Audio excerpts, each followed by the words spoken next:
Shalom, shalom, shalom, bana na nzambe, toyena mateya na biso ya kitoko, esika tozali ko exhorter biso na biso, tozali kotanga Bible mpona koyeba nini nzambe alobi mpona biso, mpona komeka kotia yango na pratique. En tout cas, nakumisi nzambe na lola, nakumisi mpo ya tezo elonga, aza nzambe ya ba genou, nzambe ya ba victoire, nzambe apesi pema, nzambe apesi makasi, abateli biso na butu ya lelo, tokumisi ye au-delà de tout ce qui peut exister sur la terre, de élever mon nez en Nzambe, de élever mon nez en Jésus-Christ, de élever notre Dieu, le Saint-Esprit qui nous conduit dans nos faiblesses, qui nous fortifie, qui nous aide.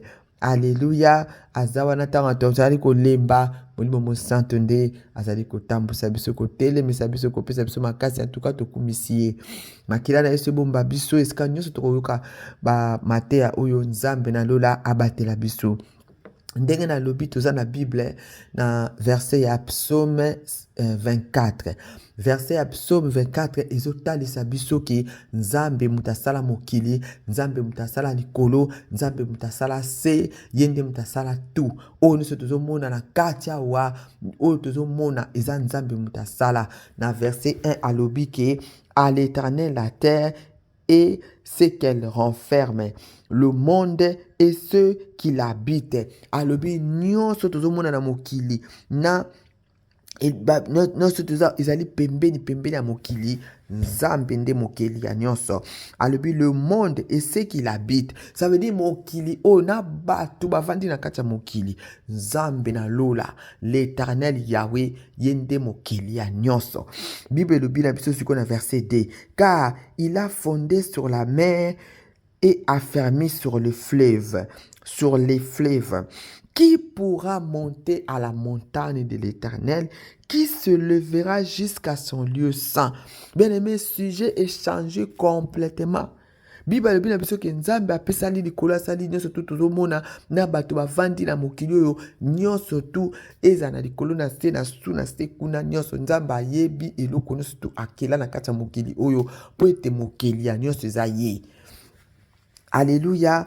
Maintenant, atuni biso, ayebisi biso dans munene na ye, atalisi biso dans munene na ye, puissance na ye, force na ye, autorité de soto azanango, ya kosala one soto asali. Maintenant, ayekoloba na verset 4, verset 3, qui pourra monter à la montagne de l'Éternel? Nani akomata kuna na montagne ya Nzambe? Nani akomata kuna esika Yahweh, papa na biso, l'Éternel Yahweh, esika vandi? Nani akomata? Question ngwana bien aimé. Là, alobi susuke, qui pourra monter à la montagne de l'Éternel, qui s'élèvera jusqu'à son lieu saint? Nani akokoma kuna esika balobi ke esika ya vandi eza ya peto? Nani akokoma son lieu saint? Tant que son Dieu saint là, ça veut dire quoi? C'est un ils ont sonné tellement bien. Ils ont sonné que c'est quand Nzambe ils ont pur.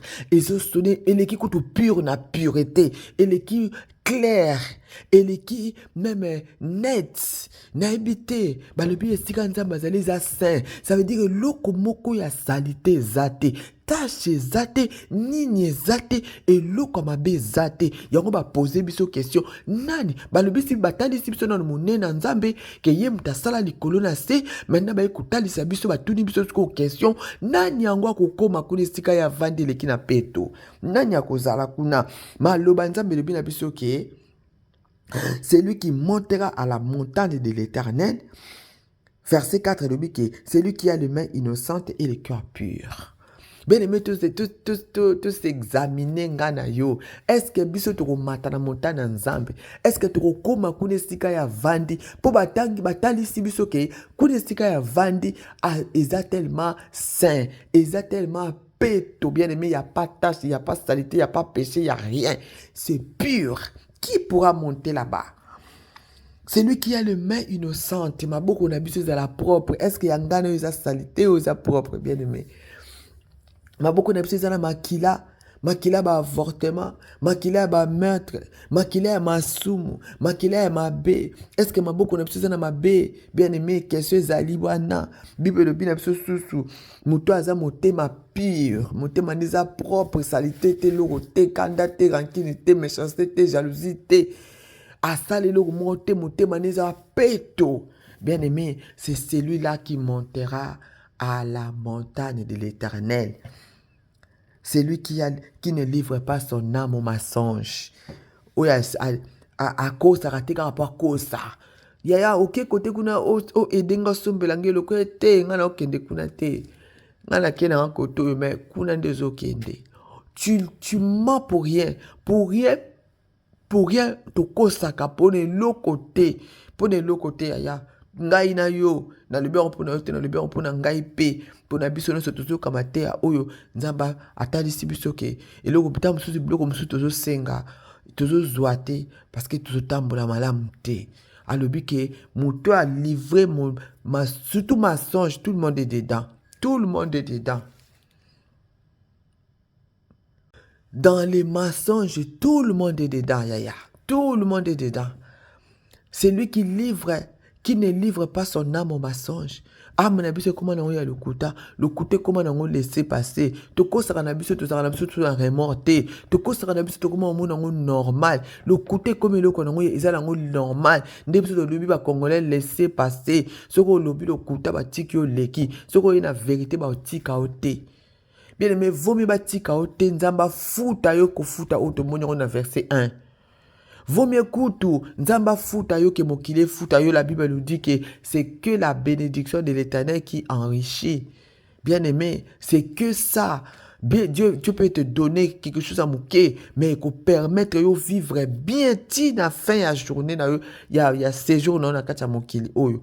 Mais mokili peut pesa yo denge oyo lingaki, mais o vande mouke na mboka oyo vandi mingi te na kacha mokili oyo bien aimé. Au bénéfice na ngoto sali loko tout monde tam susu kuto tikali peka a okufi pete mais eloko moko sali ke o tikali mpia kama eloko yate yo mokozo comprendre te parce que ça qui bénédiction il y a l'Éternel te.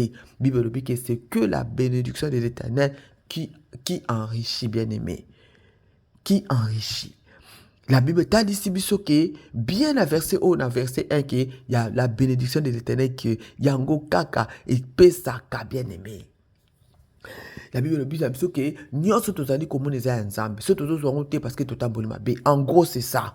Ce que tout le monde tozwi te, ça veut dire tozo tia vraiment vie na biso na règle te devant notre papa, devant notre Seigneur, devant le créateur, le fondateur de toutes choses parce que tout tamboli bien te. Bible le bina biso soko tamboli bien kozwa, soko ko livrer mon âme. Ah mais on a mensonge te okozwa. Soki oza na maboko pete, maboko no bien pembe et le kama salité zate okozwa. Soki motema no za peto pembe bien aimé okozwa. Bible le bina biso ke Nzambe mokili ye mokili mtakela biloko nyonso to ezala mokili na oyo tozomona na biso bato tovandi na mokili ye nde mokili soki alobi apesa oyo akolinga tosengi akopesa so totamboli malamu selon alobi parce que na verset 5 alobi ke bato bakotambola bongo na kobanga Nzambe il obtiendra la bénédiction de l'Éternel. Voilà na yeko ya suko na version na lobaki ke ce n'est que la bénédiction de l'Éternel qui enrichit bien aimé na le Seigneur boyoki Bible bina biso clair. Moto akotambola kobanga Nzambe akozwa oyo eza na verset 1. Moto akotambola na molimo na yemo nzoto na ye bien akozwa oyo eza na verset 1 ya Psaume 24 parce que nyonso eza Nzambe soto sengi Nzambe akopesa. Soto sengi akopesa biso yaya akopesa. Moto akotika akolinga mata na montane ya Nzambe amitié en règle alongoli maboko nezaki na makila asokoli.